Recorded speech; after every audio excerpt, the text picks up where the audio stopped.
special coffee hour to commemorate the flower communion. So please do mark your calendars and be here next Sunday. And now Reverend Joel has a special announcement.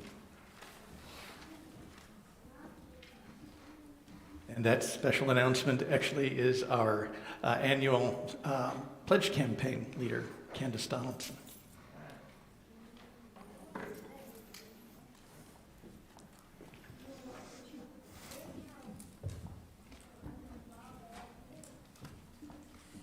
Good morning. Good morning. Oh, glad to hear the room sounds a little fuller today. So, for those of you who were here last week, or online with us last week, you'll remember that I told you that if you had your pledge in last Sunday, that you would be entered in a raffle for $250 worth of gift cards to local businesses, and there is some choice in that. And 38 of you got your pledges in last Sunday. So thank you.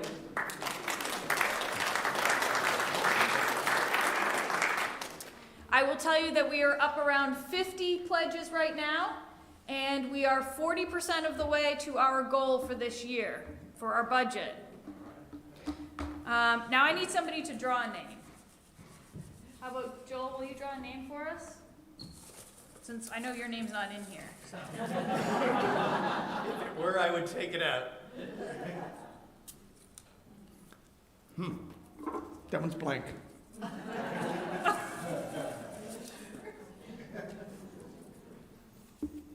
Elizabeth Bain.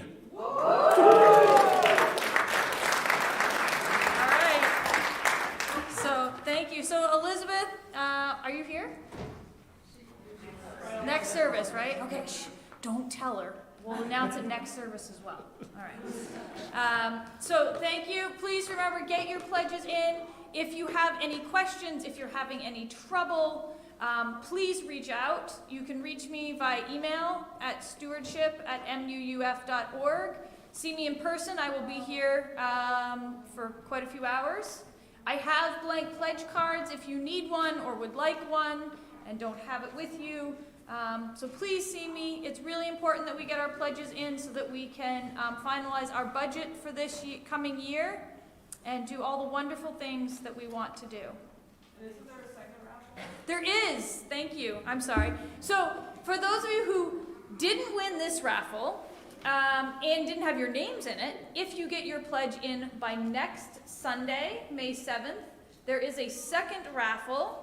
So all of these names will be in that second raffle, as well as those who have their pledges in by next Sunday. So please get your pledge in so that you can be entered into the second raffle.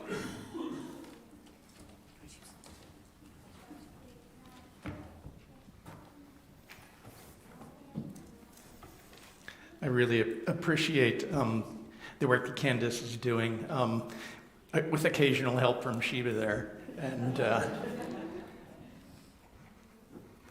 And it's so impressive and lovely to see the generosity of this congregation, the generosity of support that you provide so that this community can be here, this building can be here, and you can be present in one another's lives and present in the life of the greater life of the ongoing community.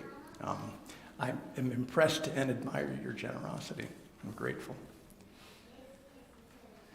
I was thinking of Dan Cater, our guest pianist this morning. Thank you for the Phantom from the Opera music. I really enjoyed that.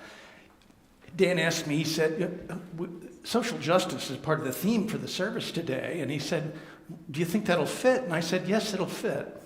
And this is why. Phantom of the Opera is this story about this guy who's hidden in a theater and is not engaged in life till he falls in love and he begins to be connected to someone.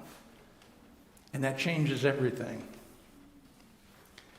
And that was my experience about what it means to be more of a person, more alive.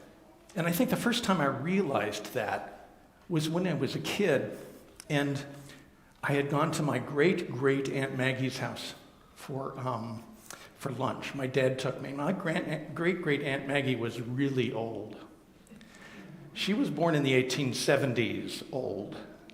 And when I was about 8 or 9 years old was when I went to see my great aunt Maggie for lunch with my dad. She served very simple hot dogs, green beans, both of which I really loved, and scalloped potatoes, which had cheese on them. Cheese and potatoes at the time, I was like, ew, gross. So my Aunt Maggie was fierce. She'd never gotten married because she was always taking care of somebody else. My dad ate first because she only had 2 chairs. My Aunt Maggie had very, very little money. My dad was taking care of her. He was her nearest living relative. My dad ate first. I had to stand because there was no other chair in the entire apartment. She only had 2. So I stood, they talked a little bit, and then it was my turn to eat. So I sat down with my Aunt Maggie. I ate the hot dog, I ate the green beans. And then it was scalloped potatoes. I just kind of ignored them. And my Aunt Maggie said, "Is there something wrong with the potatoes?" "No, Aunt Maggie, I just don't like scalloped potatoes." And my Aunt Maggie said, "Well, it doesn't matter if you like them or not. It's food. Now you eat those potatoes." They'd gotten cold by then, let me tell you. And so I looked at my dad like, "Come on, Dad, do I have to do this?" And my dad's like, "I'm not going against Aunt Maggie, man." She was already like 98 years old, and she was fierce. Turned out she'd lived through 3 depressions, not just 1930, but 1898 and the 1880s or something like that. She was fierce. I ate those scalloped potatoes. Turned out I now like them a lot, but at the time, what I came to understand was my family's roots, where I'd come from. I'd come from a family who at one time, you had to eat the food because there wasn't that much of it. You couldn't waste it. You could say my family was poor. In fact, I know my grandma hates it that I say this, but my grandma didn't own a pair of shoes until she was 16 years old. So how does that relate to the Phantom of the Opera? Before I knew that story, there was this phantomness to life, something that left me unconnected. And when I understood how hard my family had worked and what they had made possible for me, school, books, all the food I could ever imagine eating, maybe I didn't have to eat the scalloped potatoes at home, but I did at Aunt Maggie's. And when I realized where my family had come from, I came to understand something more about the world and other people in the world and what it means to love others, and not just family, but anybody that I might possibly meet. And until we really understand how we're connected to others, life has a bit of a phantomness to what it's like. Good morning and welcome to the Morristown Unitarian Universalist Fellowship. I'm Joel Miller. Pleased to welcome you online, here in person. And we're going to light our chalice now. I invite you to join with Steve, our worship associate, in saying this affirmation. Love is the spirit of this fellowship, and service is its law. This is our great covenant, to dwell together in peace, to seek the truth in love, and to help one another.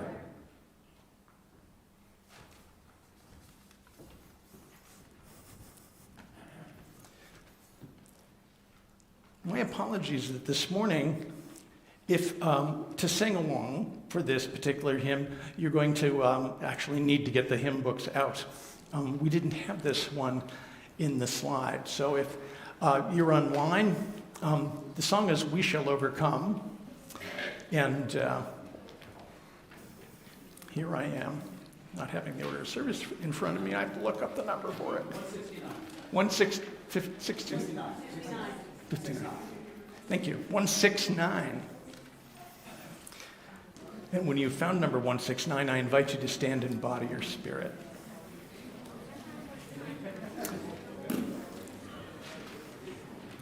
I think I'll add also one thing. For those of us who are younger, you may not have heard this song before, but for somebody my age or some of us who are older, this song is familiar to us and been an important song for us as we've cared for others in the world.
I'd like to invite children, youth, young at heart, anybody who would like to come up for the Time for All Ages.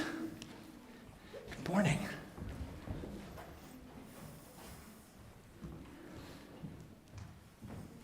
Thanks for coming up. I'm glad to have you guys up here with me. We had some help also this morning leading the music, which I really appreciate.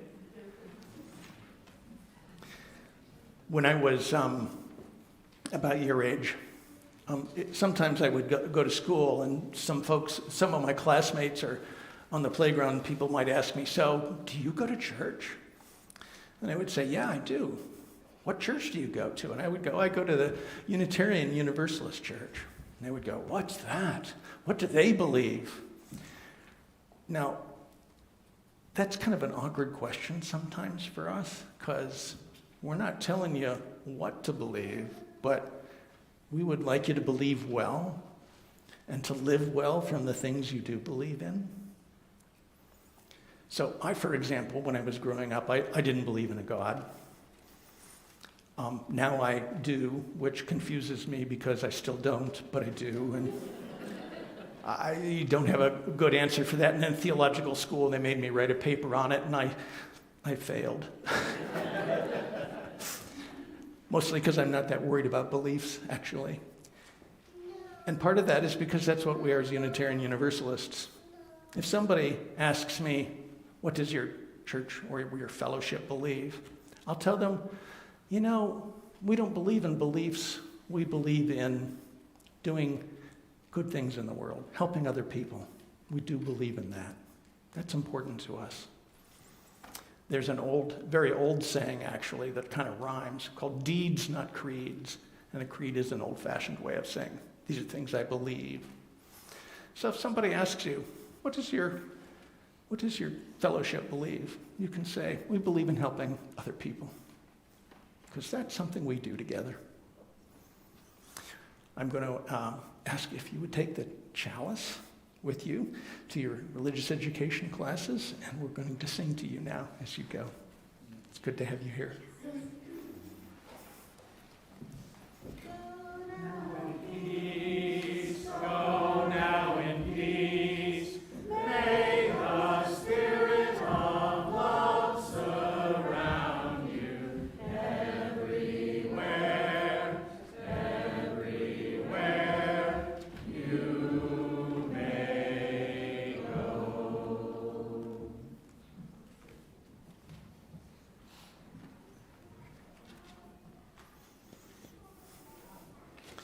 Our children have taken the children's chalice with them to their classes, a symbol that when we gather in community and bring the light of love and hope to each other's lives, it is our wish that they take what they know of that light, the encouragement of that love, they take it with them out into the world. Take it with them, take it home.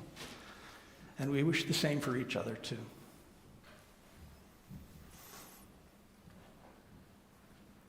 In milestones and passages, which we mark in this moment, it is our hope that in this ritual way of remembering how we are connected and how we sustain one another in community,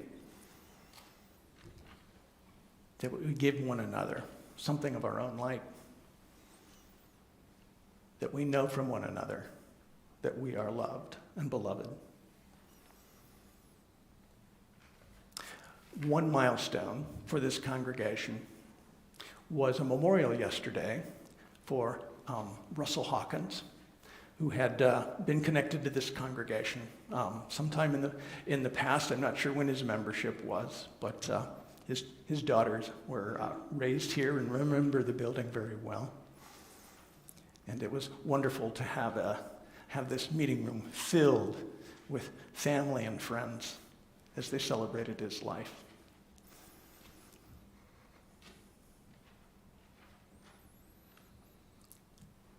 There are other milestones, passages, small and big, that are present silently with each of us as well this morning.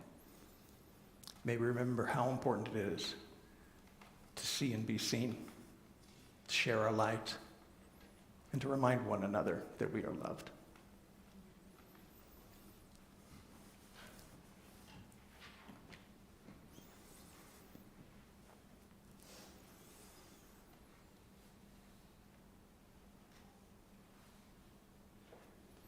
Please join me in the spirit of meditation, or prayer, or contemplation, as is right for you.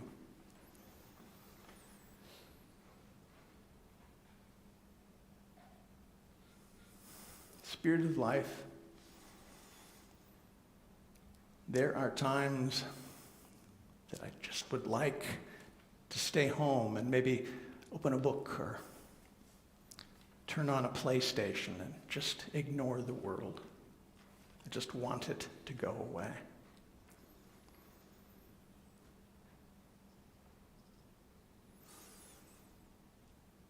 It seems too much sometimes.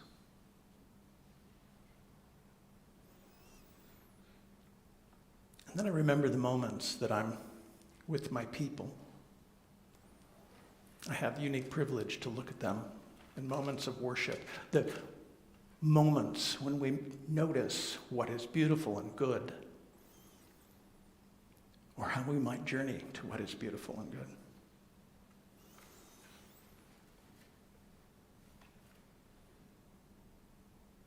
I don't want my life to become just a mere phantom, disconnected. I don't want to be alone, lost in a screen, lost in my thoughts, lost in my fear.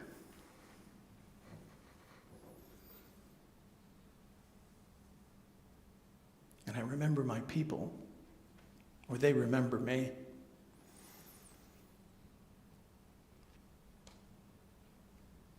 And I wake up in some kind of way. I see the world again in new eyes. And I know there are others.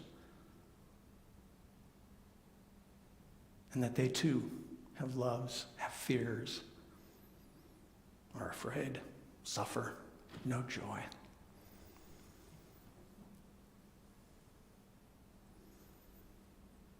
And when I meet them and know them, and most surprisingly, serve them in some way, it is when I may feel most fully alive.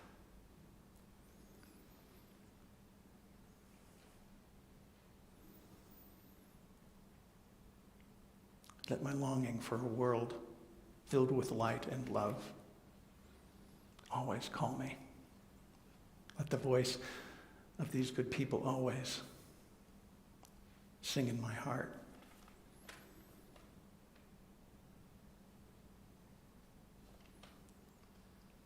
That heaven on earth does not have to be so far away.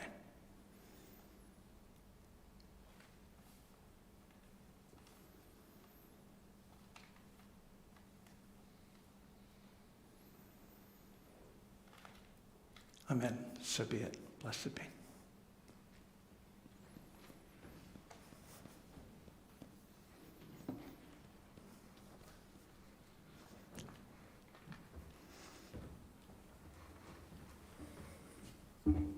Good morning. Nice to see everybody.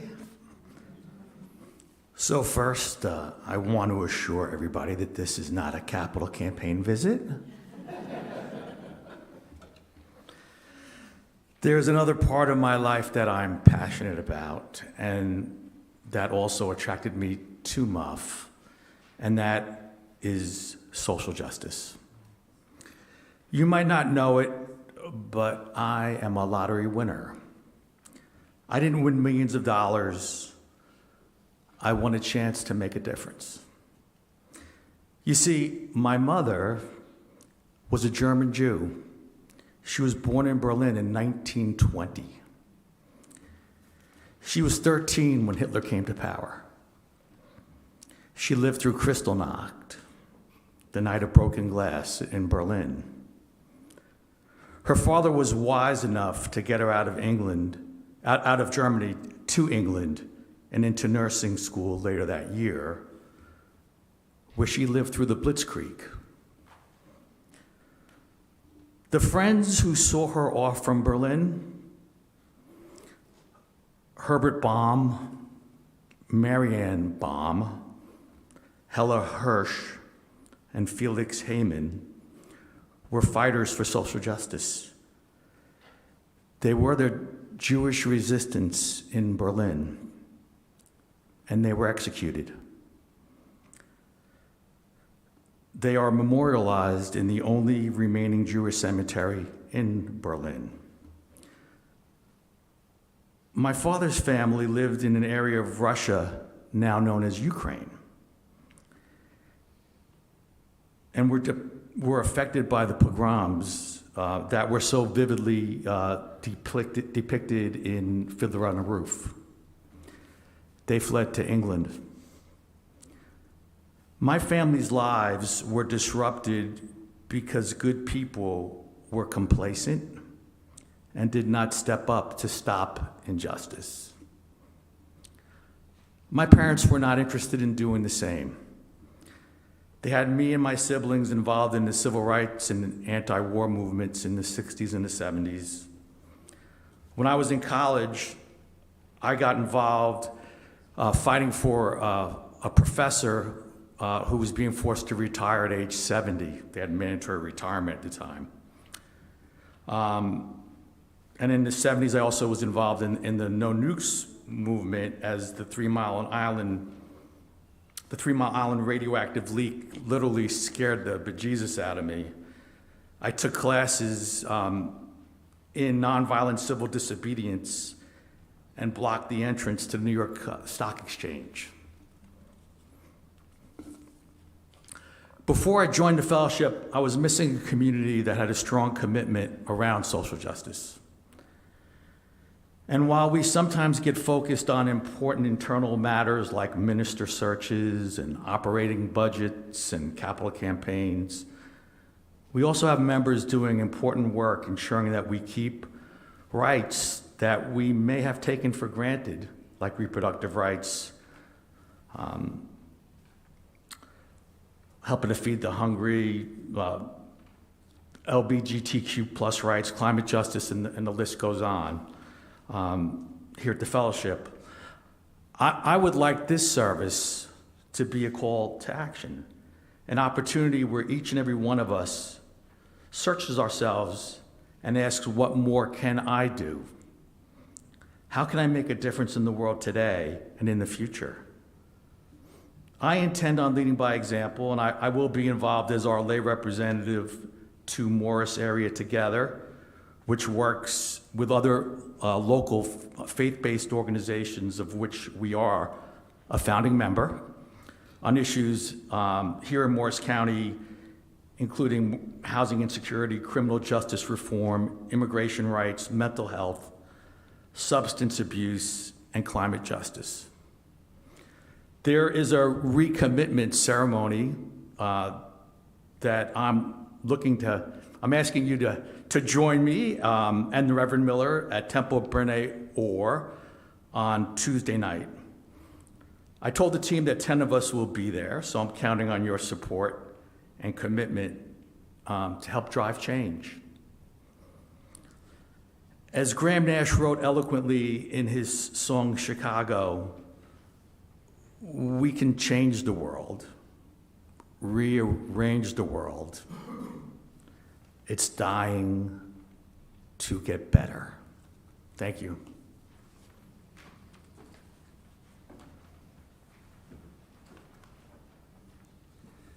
I'd like to welcome Joan Bells now to our pulpit as she shares about, excuse me, this is Miles Gorman. Yeah, my apologies. And he will be here on your screen or on your screen at home. He'll be sharing about LGBTQI activism. She will be, excuse me. Hey everyone, I'm Miles Gorman, she, they, and I'm an activist for a couple different social justice issues, primarily LGBTQ plus rights, climate change, and gun violence. I sometimes have trouble with complex social dynamics, empathy, or even feelings. This has led me to spend a lot of my time thinking about how to best use my life. Throughout the years, I've settled on a personal philosophy of net positive, to have a net positive effect on the world around me. I'm poor with processing the emotional part of an event or problem, but what I can do is work to fix it. This sense of civic duty is what first started my social justice work with climate activism in 2019. I had attended the global climate strike in October, and I was starting to research the true scale of the climate crisis. I felt a kind of duty to just do something, and so I started going downtown with a sign that said, "On strike for climate." Obviously, this wasn't the most effective method of change, but I felt I had a civic duty to just do something. Since then, I've created the moniker, the strike bike, and branched out to other causes important to me. The strike bike references my mobile billboard of a sign-covered bicycle. It's my way of making sure that I have a positive impact on the world. When tragedy strikes, I often don't feel that sad, or even when those around me are. I often feel guilty for not having that deep emotional response, when I feel like I should be. So I do what I know how to do. I work on fixing it. This is what inspired me to organize last year's walkout at Morristown High School after the school shooting in Uvalde, Texas, and the Proud to Say Gay campaign on social media after Florida passed the first iteration of its Don't Say Gay law. The best way that I can describe my social justice work is that I just try to fix things. If you're looking to start doing some activism, my advice would be to find a problem you care about and just throw yourself at it. Call representatives, make friends, and when it's necessary, get loud. I can't wait to see what change you'll create.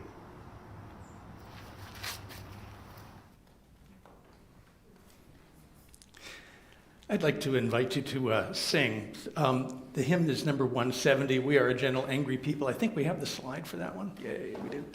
I invite you to stand in body or spirit as we sing together.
You know, I confess that I also struggled with that one verse, gay and straight, because actually, when we talk about gender anymore, I think the last list I saw had about 110 different ways of describing how we do gender. And I don't know how not to leave someone out. And I don't know how to make that particular verse work and have two words. So, everyone together. Oh. Now you see, that's the other thing about what just happened, because in Unitarian Universalist congregations, we're a democracy, and every now and then, even though, you know, I'm responsible for what happens, the congregation says, no, we're going to sing the next verse, Joel. I think the democratic process works. I'd like to now welcome Jamie Thal to the pulpit. Oh, on video, thank you.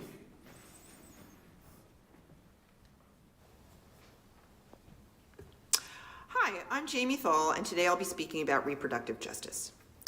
Reproductive justice, as defined by Sister Song, is the human right to maintain personal bodily autonomy, to have children, not have children, and to parent the children that we do have in safe and sustainable communities. Currently, I am the co-chair of UU Faith Action Reproductive Justice Task Force. I'm a member of the Thrive Coalition, a group of organizations working here in New Jersey around reproductive justice issues. My work is primarily focused on education and advocating for political and systemic change, primarily at the state level. I'm also one of the founding members of North Jersey Practical Support, a brand new organization that I'm super excited about that provides hotel stays, transportation, and other assistance to folks traveling to New Jersey for abortion care. Since the Dobbs decision last year, this work has taken on greater urgency. Just in the last few weeks, we have seen how even in states like New Jersey, with relatively strong abortion protections, the decision of one extremist judge in Texas can potentially ban the use of a trusted medication like mifepristone from the entire country. We should all be free to exercise our rights to bodily autonomy. These decisions should be made by individuals and their medical professionals without any interference from legislators or judges. And as always, the most vulnerable among us, people who are underinsured or uninsured, people who are undocumented, BIPOC folks, young people, and our rural neighbors are the ones for whom abortion access is often impossible. I believe it is my moral duty as a Unitarian Universalist to speak out against these discriminatory policies and practices and to advocate for change. Another way I do this work is I volunteer as a clinic escort. To me, social justice is a big part of my UU faith, and clinic escorting is a big part of my spiritual practice. I'm sure you've all seen the photos of angry protesters demonstrating in front of abortion clinics. What many people don't know is that these scenes play out every Saturday right here in New Jersey. And they are just as awful in real life as they are in the photos on the news. The harassment and intimidation protesters inflict on patients and their companions is intense and unrelenting.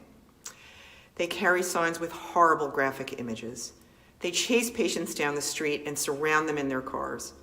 They preach using portable amplification systems at a volume so loud that patients inside the clinic can hear them. They take photos and make videos of people coming inside the clinic. Once they even used a drone to try and film the waiting room upstairs. It is an assault, plain and simple, and for the most part, their activities are perfectly legal. When you make an appointment at the clinic, the staff tries hard to prepare patients and let them know that there will be protesters, but the vast majority of folks are completely overwhelmed by the chaos. Seeking abortion care is complicated and often very emotional on its own. We all take for granted that the medical decisions we make are private, and this is true for everything except abortion care. For people seeking care at a clinic, their abortion experience often includes being publicly shamed and harassed. My job as an escort is to try and help patients navigate the mayhem on the sidewalk and get them safely inside the clinic. It is fast-paced and intense work. I have just a few seconds to introduce myself to a patient to let them know that I'm there to help.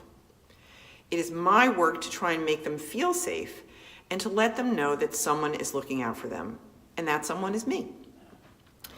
As an escort, I don't have a lot of tools to work with aside from a neon escort vest.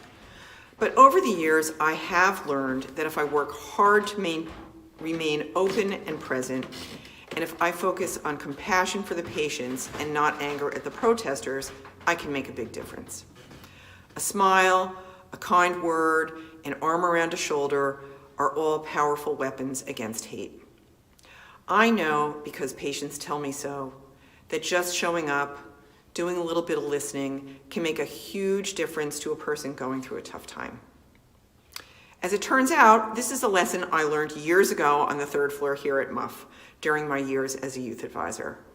If you show up with compassion, an open heart, and a willingness to listen, you can make a difference. Thanks for listening.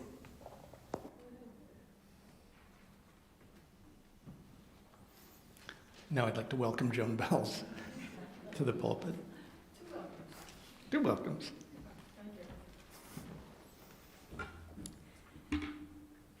Thank you, Alex. There they are. Good morning. Today, I have a big thank you for all of you on behalf of this family.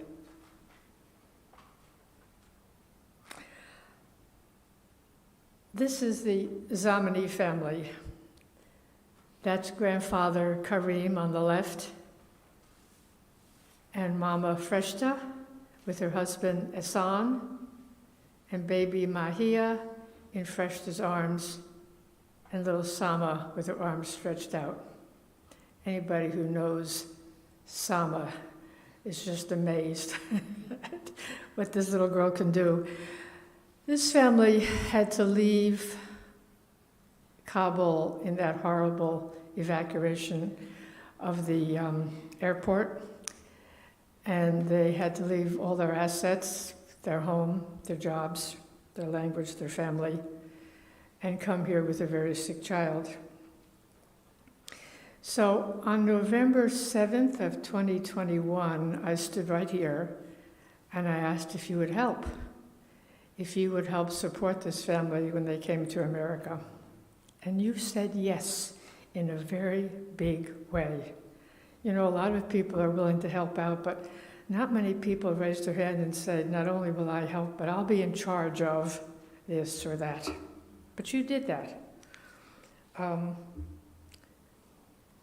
Tom and Donna Perch and Sandra Persichetti immediately found them a place to live that was within our budget. A beautiful home in Boonton, New Jersey, where they are today, paying their own rent now. And Paul Snellgrove and his team found furniture all over North Jersey, found trucks and various vehicles to move that furniture to storage units. And on the day the family moved in, they moved the furniture in place. Toby Tyler, who is here, was willing to be the transportation chief. He made sure that there was someone to take Ehsan and Karim to ESL classes 4 days a week for 8 months. And not once did I ever get a call saying, driver didn't show up, family wasn't ready.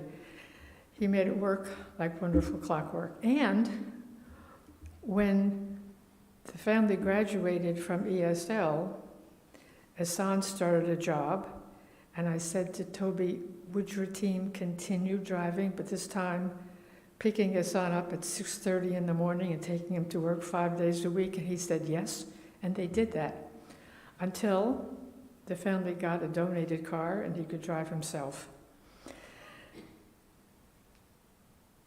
Could we have the next picture? This is Paul Snellgrove's team, and I think that's Joe Erhane there. Is that not you, Joe? Yep. Moving furniture out of the truck into the house. And the next picture, please, Alex. This is Barbara Pekka and her team, and they are setting up the kitchen. So, you know, curtains have to be hung and beds have to be made, and some beds came in boxes and they had to be hammered together. It was quite a day of making an empty apartment into a real home. Nina Nemeth and her team actually set up a sign-up genius and got all kinds of non-furniture items contributed. And then I do have to mention Beth Hayward and Steve Parker, who agreed on that last November 7th to be the medical team for this family. We didn't know that that baby, the infant, was born with 3 holes in her heart, and she was profoundly deaf, and she had many developmental problems. You know what it's like when you go yourself with real insurance to a new doctor, and they say, oh yes, we'll see you in 5 months or whatever. Beth managed to get pediatric cardiologist, audiologist, physical therapist, speech therapist, nephrologist, who were within network, who would take their insurance, their Medicaid, and arrange appointments for them. And I think 3 of the sweetest words I ever heard were when the mom said to me, after Beth had arranged hearing aids and then cochlear implants, and they were activated, Mom said to me, Mahia can hear. First time in her short life, she could hear.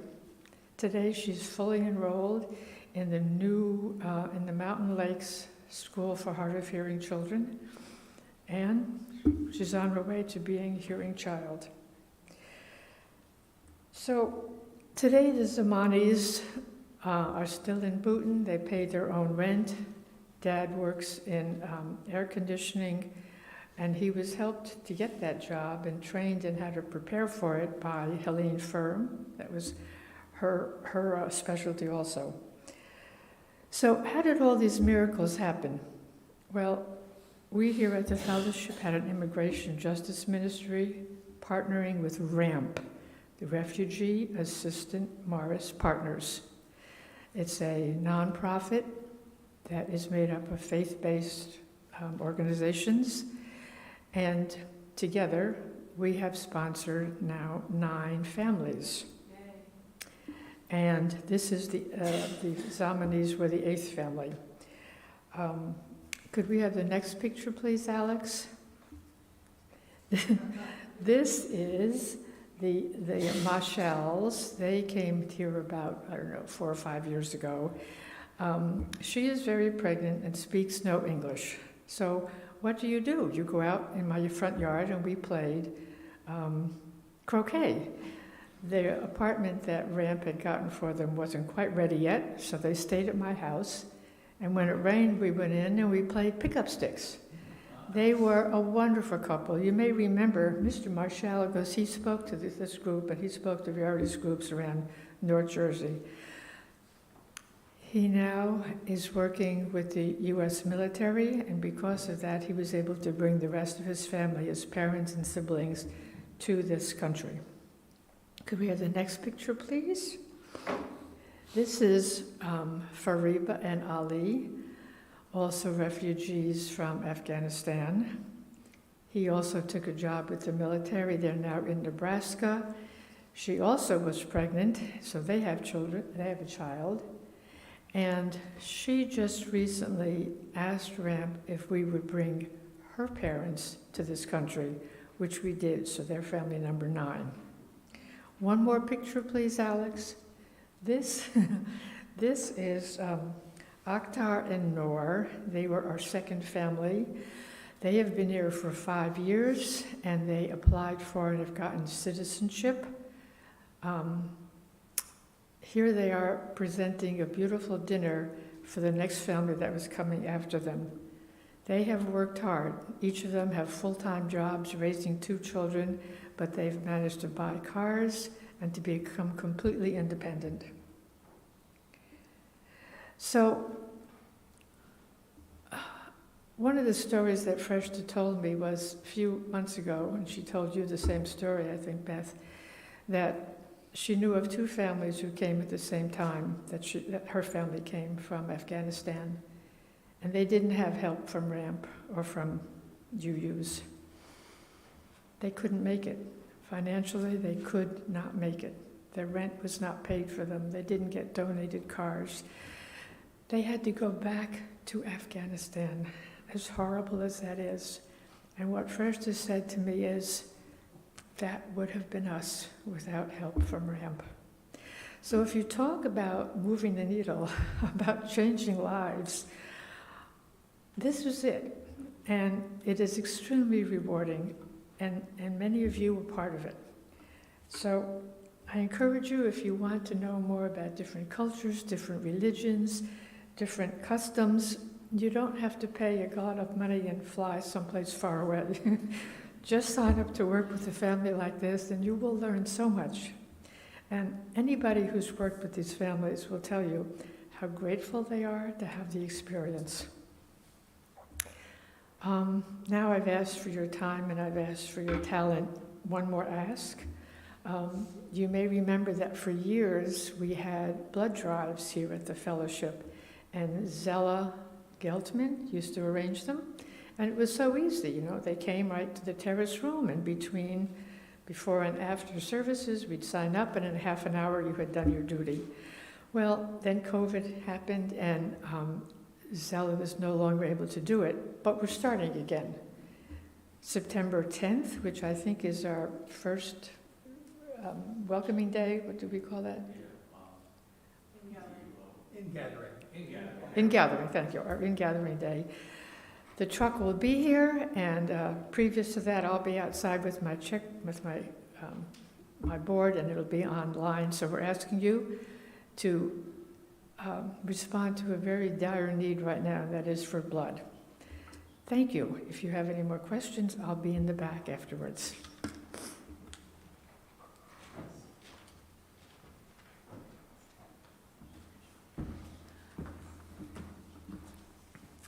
It's now time for our offering. It will be split today 50-50 with Morris Together that Franklin described. There are additional instructions for giving via text or online in your order of service.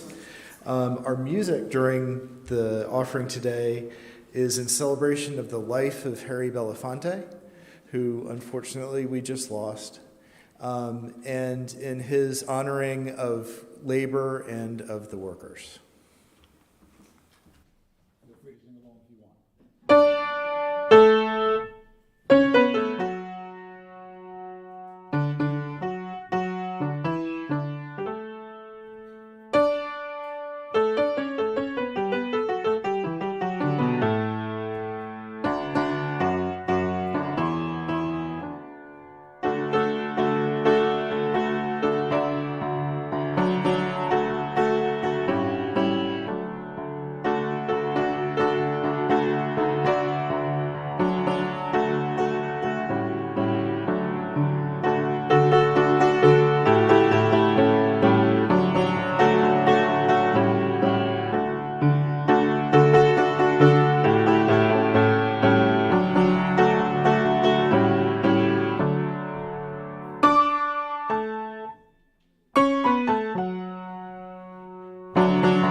Good morning, everyone. My name is Brooke Donaldson. About 6 years ago, I was upstairs as a youth advisor, and I'm not sure what exactly we were teaching that particular day, but my counterpart, another advisor, began talking about people with disabilities, and he mentioned differently abled people. It was then without hesitation that one of our youth gently corrected him. "You should just say disabled," they quipped. The advisor pushed back. "No, it's a way to be more inclusive." "No, it's a euphemism to make non-disabled people feel good." I was a little startled. Often we had conversations that were edgy, forward-thinking, contemplative, and thought-provoking. But we'd never had a conversation that felt so tense and in disagreement about how best to be inclusive, a keystone principle for any UU. As a disabled youth, I prefer you use the word disabled. The advisor sat back, took in the guidance, and the conversation moved forward. It seemed to be an agree to disagree moment, but my brain began to reel. I had also heard the term differently abled used prior to that moment, but I didn't know that it was bad or ill-intentioned, so I started then to learn about disability justice. Shortly after that initial conversation, I was still working as a guide dog mobility instructor, and I was assigned a student named Haben Girma, who was coming for her second guide dog. I didn't realize at the time how big of a deal Haben was in the disability rights world because I wasn't yet immersed in that world myself. But looking back, I probably should have had an idea. Haben is the first deaf-blind person to graduate Harvard Law. She had been working previously as a lawyer and now as a disability advocate and speaker. A year later, her first book was set to be published. In addition to her book, she has done a TED Talk, poked fun at Obama for his typing as he conversed with her over a Braille keyboard, and she was flying into class at the CNI later than any other student because she was coming straight from meeting with Chancellor Merkel. I immediately found myself drawn to the conversations she was having with other students. I started to take part in these conversations about person-first language and whether we should use it, a fraught debate. Language usage, barriers to disabled people, accessibility or lack thereof, and a brand new word to me, ableism. Ableism is defined as the discrimination and social prejudice against people with disabilities based on the belief that typical abilities are superior. Ableism is as vast as any oppression and can be found in every nook and cranny of the world, even here at MUF. Non-disabled people may pity disabled people, thinking they want to be cured or healed of their disability. It may be assumed that a disabled person can't do things for themselves. They may be told that they are inspirations or so brave for doing things that a non-disabled person would never be called inspirational for, such as crossing the street independently or just existing. But more often, I hear ableism in our language and how disability status is communicated. You may have heard the term special needs to describe school students that have additional or different educational requirements. Even the National Center on Disability says we should not use that language. Disability advocates say that avoiding the use of disabled and using terms like special needs only leads to further stigmatization of people who are disabled. Haben would say that her only special needs are those of fresh-picked figs as a native Californian. Anything less is non-negotiable. Those conversations with Haben, one of the world's leading disability advocates, were transformative. Congruently, I was dating Candace, and while in the throes of that early relationship, I started seeing firsthand, to put it lightly, the crap that a permanently disabled person has to deal with on a daily basis. Nurses running away from you when they see you approach with a highly trained service dog. Other medical professionals asking anyone else about your medical information while you're in the room. People invading your personal space to physically manipulate you to go where they want you to go instead of giving decent verbal instructions. Websites that aren't designed accessibly so you can't access critical information. Management banning access to public accommodations such as restaurants and hotels. People assuming you can't take the stairs or escalator when mobility isn't your disability. Or my favorite, so what would she like to eat? Well, I don't know, but she's right there. You could ask her. In 2021, I moved from the physical accessibility space to the digital accessibility realm. I started at US Bank as an accessibility consultant where I ensure all people with disabilities can access digital content. Moving into that career has taught me about disability advocacy, and I strive to be anti-ableist. I know I'm not perfect. I absolutely have slip-ups on this journey of social justice, but I try to continuously learn and improve. And I invite you all to go on your own social justice journey around ableism. You need not go to a rally or protest, although those things are great and impactful, but you can start by taking special needs out of your lexicon. You could read Haben's book, Google the word ableism, and if you want to be anti-ableist here at MUF, here are 5 things that you can do. Ask all people if they need assistance before assuming that they do, and don't get offended if they don't accept your offer. Talk directly to disabled people, not their very unspecial, or talk directly to disabled people, not their spouse, caregiver, or friend. Listen to disabled people and hear what assumptions about disabilities and the people who have them. Listen to disabled people and hear about their very unspecial needs such as accessible entrances. Don't make assumptions about disabilities and the people who have them, and please don't park in the accessible lot unless you are disabled or are accompanying someone with a disability. Little efforts like choosing where you park will help us continue to build a beloved community that welcomes both disabled and non-disabled people alike. Thank you. Please rise and body your spirit to sing 1028 Fire of Commitment.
Please be seated.